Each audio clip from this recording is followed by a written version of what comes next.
जमील फारूकी के वकील अली अशफाक कहते हैं जमील फारूकी ने कोई जुर्म नहीं किया। 5 दिन की गिरफ्तारी में 4 जजेस के पास पेश हुए। पाकिस्तान की तारीख में जमील फारूकी के ऊपर ये जो मुकदमा दिया गया है कि एक और मुकदमे की कार्रवाई पे फिजिकल असॉल्ट हुआ है और सेक्सुअल अब्यूज का जो उसने क्लेम किया पब्लिकली, और अदालत के अंदर एक दरखास्त दी है जिसपे इस्लामाबाद हाई कोर्ट ने एक हाई पावर्ड कमीशन कॉन्स्टिट्यूट किया है रिटायर्ड हाई कोर्ट के जज की सरबराही में। इस चीज को अगर जमील फारूकी ने रिपोर्ट कर दिया तो ये कोई क्राइम नहीं है।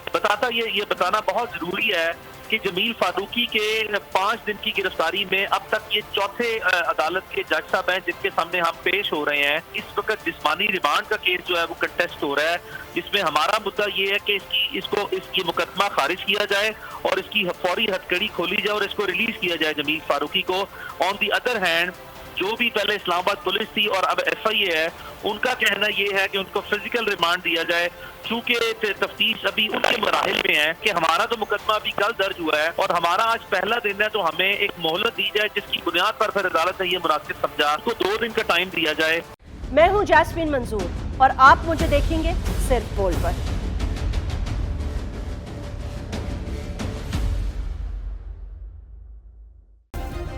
सब्सक्राइब करें और बेल दबाएं ताकि कोई खबर रह न जाए।